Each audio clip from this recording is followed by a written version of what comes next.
tindak lanjut setelah film ini, jadi film yang udah disubmit atas persetujuan mereka, saya juga membantu pendistribusian ke festival-festival lain gitu ya. Satu itu, yang keduanya kita juga sekarang lagi diminta bantuan sama Kemendikbudristek memang untuk mendata-data semua komunitas yang ada di Jawa Barat, dan datanya sudah masuk ke mereka.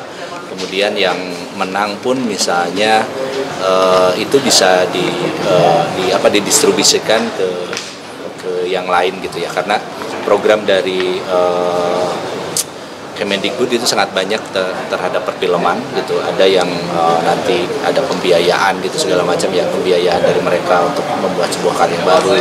Kemudian filmnya nanti dimasukkan di misalnya Indosiana dan yang lainnya, itu memang itu ada program-program dari mereka.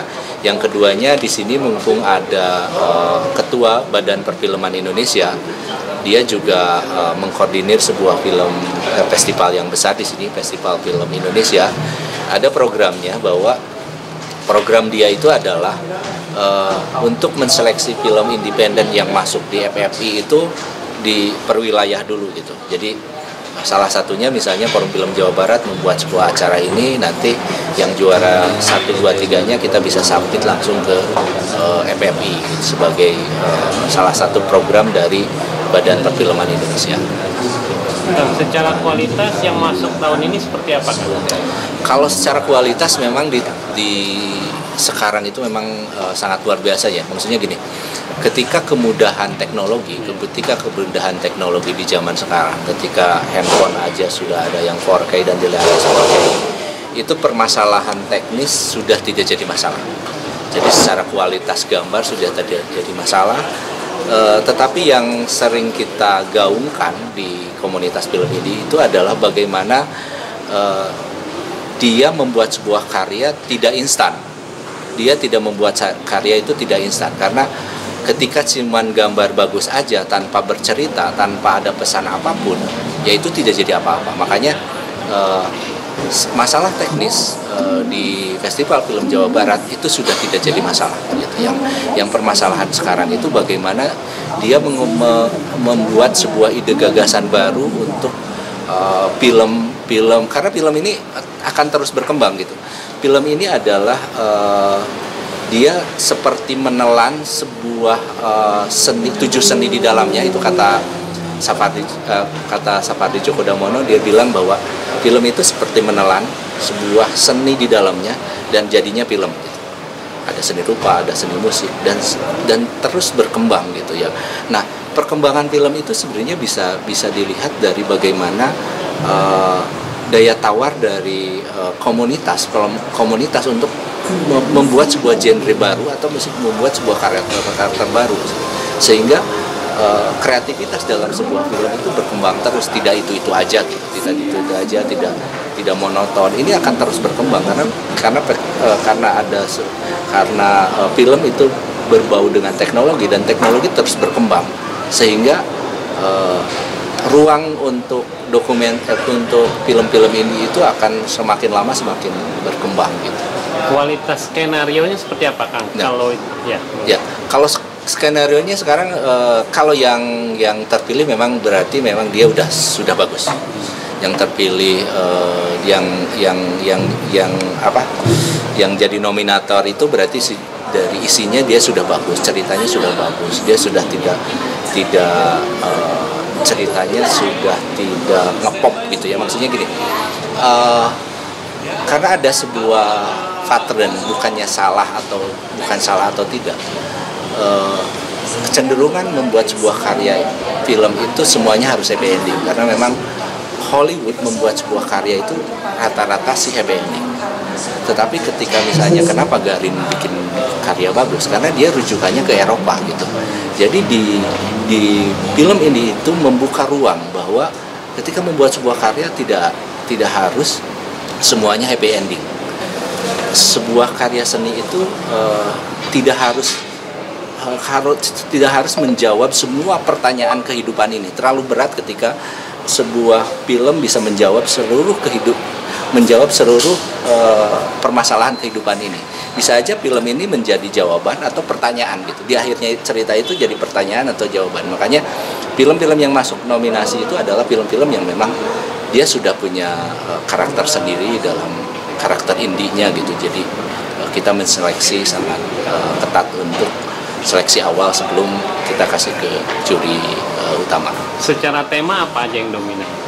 Secara tema sebenarnya dengan yang sekarang ramai horor sebenarnya itu banyak.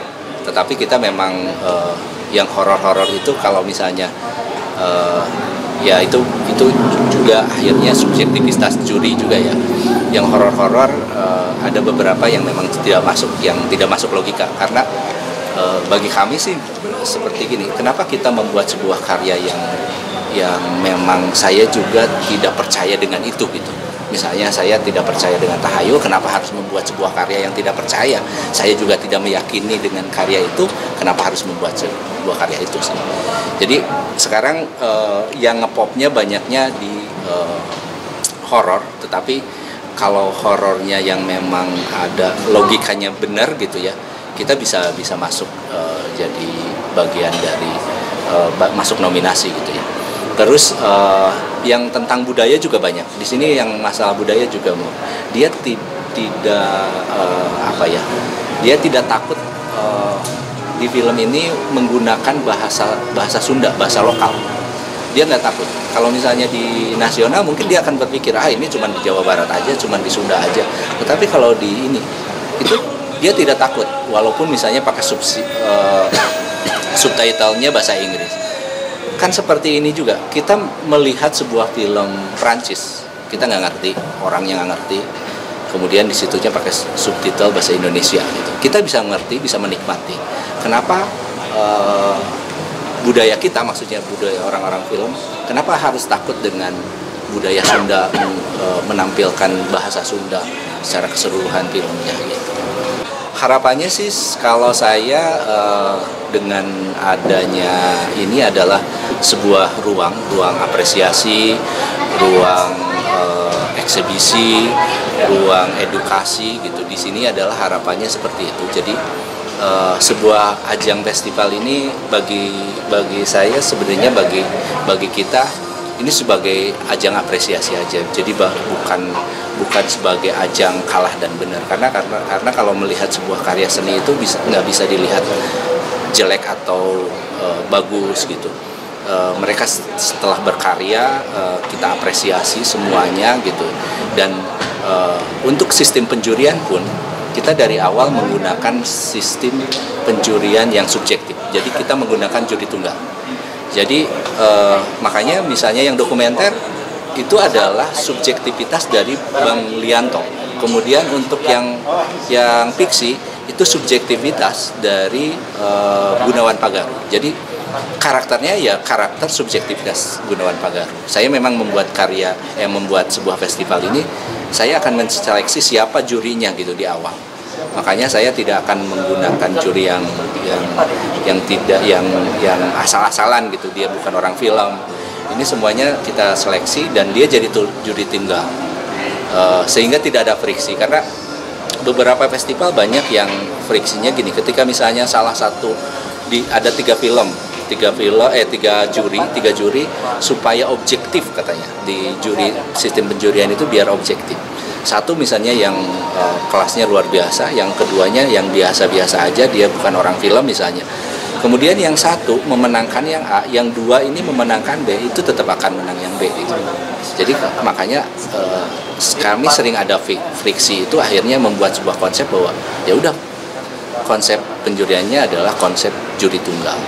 Jadi yang menang sekarang berarti subjektivitas dari Gunawan Pagaru untuk fiksi. Kemudian untuk dokumenter subjektivitas dari Bang Lianto. Ini cuma buat main.